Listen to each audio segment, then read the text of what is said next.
Hi guys, isang magpapalang araw po sa ating lahat. For today's video, ito na. Oo, ito na ang araw kung saan kami ay babiyahin na papuntang Philippine Arena. May isang bata dyan pangiti-ngiti. Excited na yan makarating ng Philippine Arena.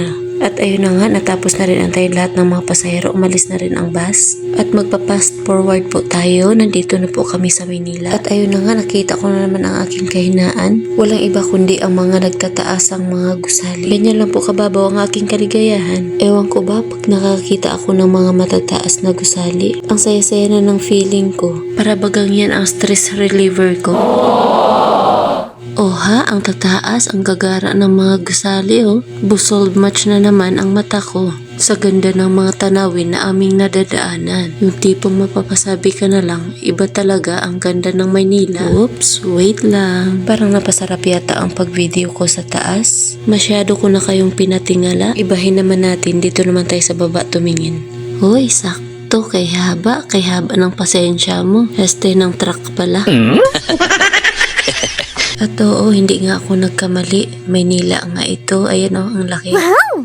At habang patuloy po kami sa aming paglalakbay, may nakita akong hindi kinaya ang antok. Walang iba kundi ang batang excited nang makarating sa paruroonan. Pagkatapos ng ilang oras naming biyahe, nakailip din pala ako. Ginising na lang ako ng aking asawa. Mulat ng aking mata, ito kagad ang bumungad sa akin. Wow! Malapit na pala kami. Sa gilid ng daan, ito kagad ang bumungad sa amin. Ang gaganda ng mga halaman. Kung mapapansin nyo, mayroong iba't ibang uri ng halaman. Yung mapapawaw ka na lang. Sabay-sabing ang ganda sa matang tingnan. And finally, ito na nga talaga. Nakarating na po kami dito sa aming paruroonan. Kung saan dito sa Philippine Arena. Sa pagkakataong ito, pupunta lamang ang aming service sa parking area. Nakapag-park na po ang aming service at nakababa na rin po kami. And this is it. Dito na naman kami uli sa harapan ng Philippine Arena. After 6 years, ngayon lang uli nakabalik dito. Dito po ulit kami ngayon mag New Year's countdown at salubungin ang taong 2025. Habang maliwanag pa, kumuha na rin po ako ng video dito. Tara, sabay-sabay po nating panoorin.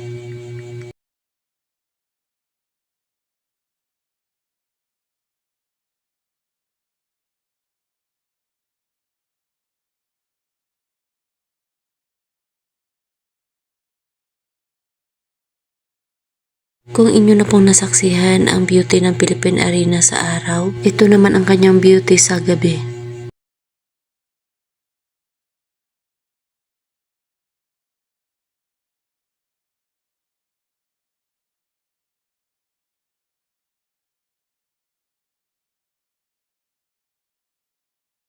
Sa pagkakataong ito, time check tayo. 6 PM na po sa mga oras na ito. Nag-start na rin ang celebration hanggang 12 midnight na po ito sa pagsalubong sa bagong taon na 2025. Talagang di matatawaran ang saya, sobrang enjoy ng mga tao, pati na rin ako. Woo! At ito na nga ang pinakahihintay ng lahat. Time check tayo, it's 11:45 PM. Kunting-kunti na lang papasok na ang bagong taon. At ito na nga ang pinakahihintay ng lahat, ang fireworks display. Dito na nga po ang larawan ng fireworks. Ang larawang ito, kuha po ito sa second to the last. At ang kasunod naman po ay ang pinali ng fireworks display. After ng fireworks display, kantahan ulit bago mag-uwian ang lahat. Pagkatapos ng celebration, ito na, nakasakay na kami sa aming service. Sa pagkakataong ito, pauwi na po kami. Time check tayo, it's 2 AM. Uwi na. Baon ang saya at ang memories. Bago ko tapusin ang videong ito, ako ay bumabati sa inyo ng Happy New Year all over the world.